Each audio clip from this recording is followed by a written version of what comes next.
Grand Matin Sud Radio, 7h-9h, Benjamin Glaise.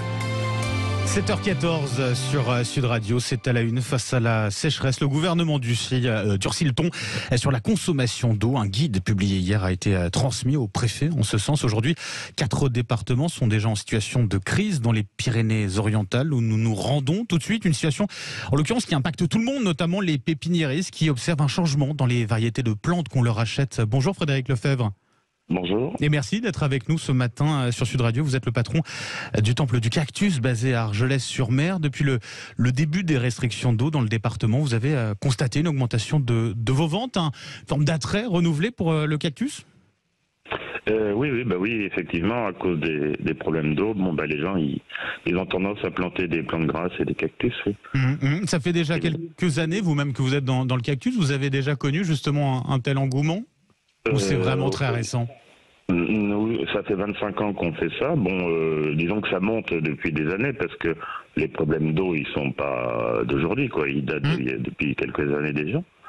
Donc effectivement, les gens ils s'orientent de plus en plus vers des plantes qui ne demandent pas trop d'eau et surtout pas trop d'entretien parce que voilà, c'est aussi de l'entretien d'arroser et maintenant la force des choses c'est que avec les restrictions d'eau, les gens ils sont obligés de planter des plantes grasses et des cactus, quoi. C'est-à-dire que vous sentez véritablement là-dessus une prise de conscience de la part des particuliers ? Prise de conscience, oui, c'est-à-dire qu'ils n'ont pas le choix. Donc, s'ils veulent continuer à fleurir leur massif, ils sont obligés de choisir des plantes qui sont plus adaptées au climat qu'on a aujourd'hui, quoi. Ce constat, vous le faites aussi bien pour les particuliers, pour les professionnels aussi. Je crois qu'il y a de plus en plus de mairies aussi, notamment, et des entreprises qui font appel à vous. Oui, les mairies aussi, pareil, ils ont les mêmes restrictions. Ils n'ont pas le droit d'arroser, donc forcément, ils s'orientent vers des plantes comme ça qui n'ont pas besoin d'eau, quoi.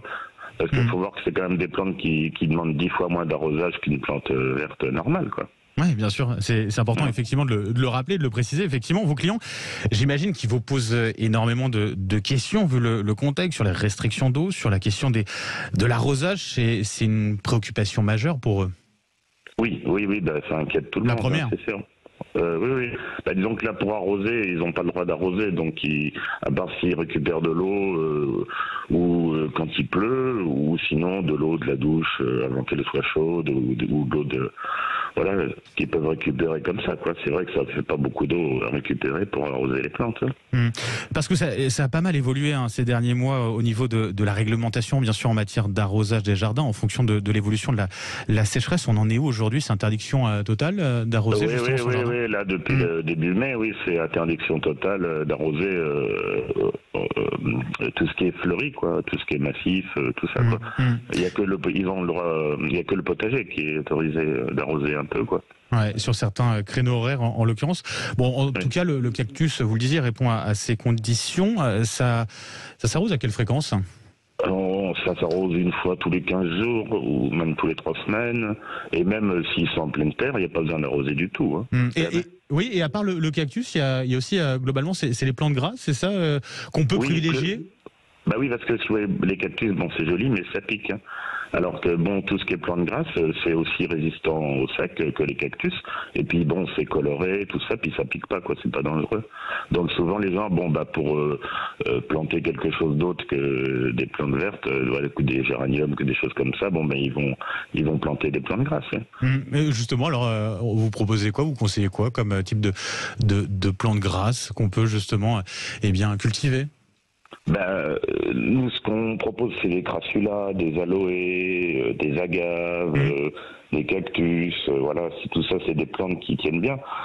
Après, elles tiennent bien ici parce qu'on a un climat qui permet aussi que ce genre de plantes se développent, quoi. Bien sûr. Parce que La journée, elle est bien remplie pour vous, j'imagine, aujourd'hui, non ? Oui. Tous les jours, il y a des nouveaux clients qui viennent et qui choisissent de planter ce genre de plantes, effectivement. Une nouvelle clientèle, des clients que vous aviez peut-être pas l'habitude de voir auparavant. On n'aurait jamais vu avant, oui, c'est sûr. Frédéric Lefebvre, je rappelle, vous êtes donc à la tête du Temple du Cactus, basé à Argelès-sur-Mer, du côté des Pyrénées-Orientales. Un grand merci d'avoir été avec nous ce matin sur Sud Radio. Donc, bonne journée à vous, bien remplie. Merci beaucoup. Bonne journée. 7h-9h, le Grand Matin Sud Radio. 7h19 sur Sud Radio, le rappel des titres. Le maire de Saint-Brévin confirme sa démission. Yannick Morez s'est entretenu hier avec Elisabeth Borne. Il a dénoncé un manque flagrant de soutien de l'État. La première ministre, qui pour sa part assure vouloir protéger tous les élus, les peines seront alourdies et considérées comme aussi graves que les atteintes aux policiers. Le dispositif alarme élu sera renforcé. 3 suspects impliqués dans l'agression du petit-neveu de Brigitte Macron placés en détention provisoire. L'audience a été renvoyée au 5 juin prochain après la demande de leur avocat d'avoir plus de temps pour assurer leur défense. On y revient dans un instant. Les syndicats reçus à Matignon, la secrétaire générale de la CGT, Sophie Binet, en colère après son entretien avec Elisabeth Borne. On nous avait vendu du dialogue social. On a assisté à 2 heures de monologue patronal, a-t-elle dit. Et puis l'Ukraine visée par des attaques aériennes sans précédent sur Kiev et plusieurs régions. La 9e depuis début mai. Une personne a été tuée dans le port d'Odessa. Voilà pour l'essentiel de l'actualité. Tout de suite, à chaque on en parle sur Sud Radio.